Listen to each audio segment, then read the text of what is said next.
Good morning. Today we are going to make butter. Who doesn't love some good old homemade butter?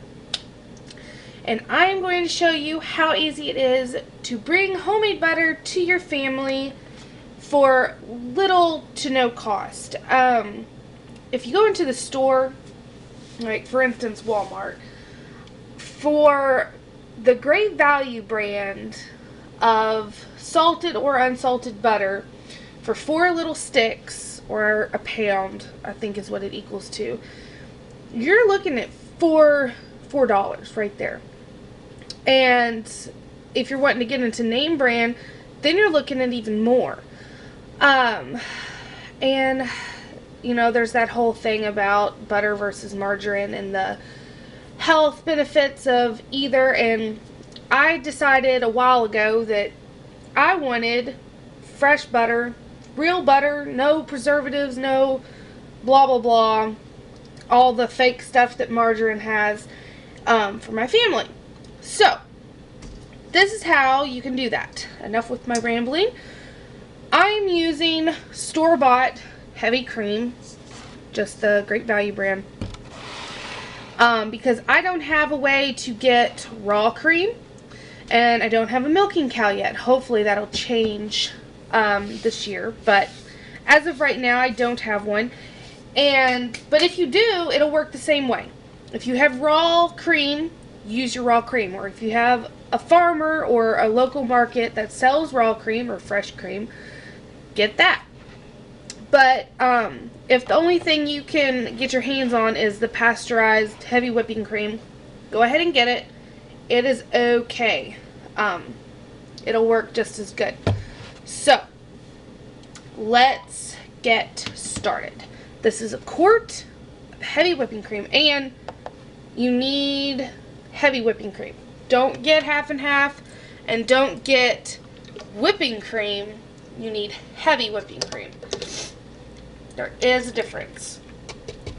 So you put that in your stand mixer, have your whisk attachment on, lock it, and then we'll start off on a low setting. Let me bring it in close so you can see.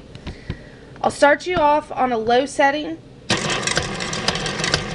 because we don't want it to splash. So I have it on 2 right now, and this will take, it takes a few minutes because essentially we're churning it, but it's a lot faster than our ancestors did it with a hand turn. What we're looking for right now is for it to turn into whipped cream. So first it's going to turn into whipped cream, and then once it whips, it'll start breaking down, and then you will see the butter and then the buttermilk. And I'll show you what to do with that when we get to that point. But do not throw away that buttermilk. That is good stuff. And I cook with it all the time. Another way that you can do this is with a food processor. I've done it that way. It's not any faster than doing it like this, and quite honestly, this is always on my countertop, whereas my food processor isn't, so this just is easier for me to do. But yeah, you can do it that way too. You can put the cream in your food processor, put it on well, technically in a food processor you can put it on the high setting, which is probably what I did, but put it on and then you just let it go, and you'll see it turn to whipped cream, and then you'll see it break down and turn to butter. So it's the same process, just a different equipment. Usually if you have a food processor, you have a mixer, and so I'm just showing it. More people, I think, have mixers than food processors. So that's just how I'm going to show it today. Okay, now I wanted to bring it back for people that don't know what whipped cream looks like fresh whipped cream, or I've never done it. I wanted to show you this stage in the process. It's been about 5 minutes from the start. After it starts thickening up a little bit, you can turn the speed on a little higher, and that'll help get it done a little faster if you're in a rush. But this, see that? That is the whipped cream stage. So if, for instance, you had some berries or ice cream or coffee or hot chocolate, this would be good on it. If you wanted to snag yourself a little bit before going on to the butter stage, we all have our weaknesses. This stuff is seriously good.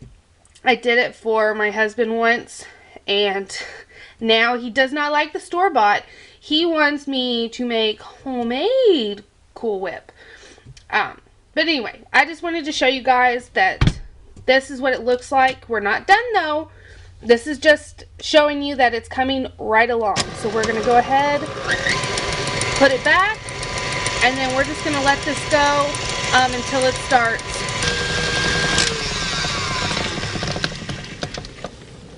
Okay, we can clearly see now that it is separating, which is what I wanted you guys to see. We are now separating the butter and the buttermilk. Every now and then I find it helpful to scrape the sides just to make sure you're getting everything incorporated. But you can see the liquid, that is buttermilk, guys. Do not throw that out. That is delicious stuff. You can make biscuits and pastries, buttermilk pie. I mean, the list goes on and on. I really like making buttermilk biscuits, which is what I will probably be making with this batch. So we'll just turn it back on and let this do its thing until there's a definite difference in the buttermilk and the butter. Okay guys, so here is our finished product, and let me do a disclaimer. See, all I cleaned up a bunch of it, but there's still some all around. This will change into butter very fast. Like, I left it for literally a minute, and it went from where you could see little chunks, but it was mostly still just liquid, into this, and I come back in the room and it's like sloshing all over my kitchen. So just be forewarned, it'll go fast. But here is the butter. Now our next step is we need to strain out the buttermilk from the butter. So I will bring you in for a close-up of how we go about doing that. Okay, so I have a strainer and then a bowl underneath to catch all of our buttermilk so that we don't waste it. I have the beater already in here. I'm going to get all your butter out of your little whisk beater thing. Come on now. I am so excited. And I don't have a butter mold. I just stick mine in Tupperware.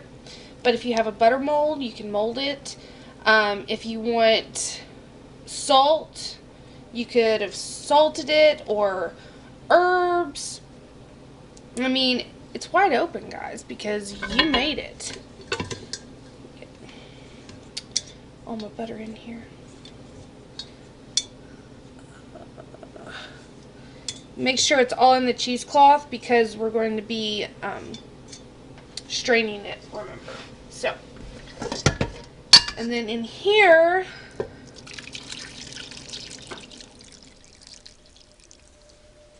get the rest of our butter out. Okay, now make sure you can see. Take your cheesecloth with your butter in it, lift it up out of the buttermilk,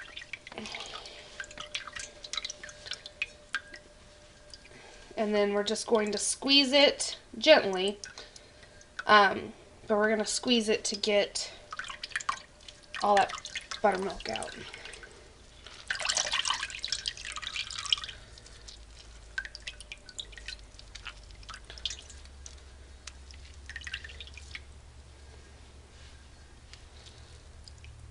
Alright. Now, we're not done. We have to get some. Okay. So let's see how much buttermilk we ended up getting.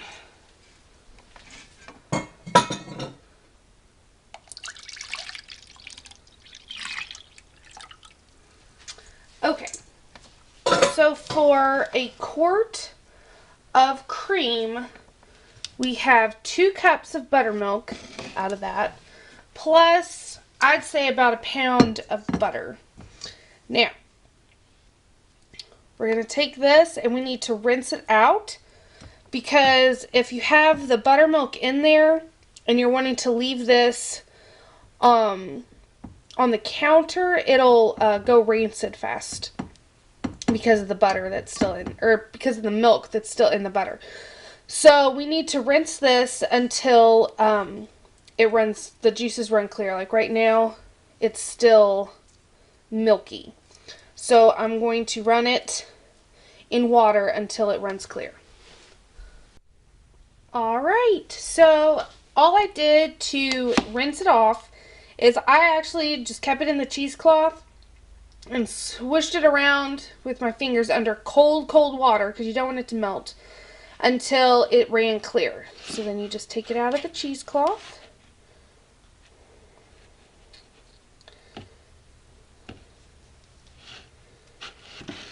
Little pieces. And there you have it. There is about a pound of homemade butter.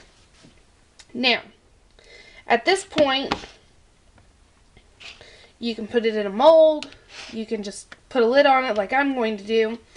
If you wanted to mix herbs in it or have whipped butter, stick it in on the whisk setting on your blender. Mix in salt or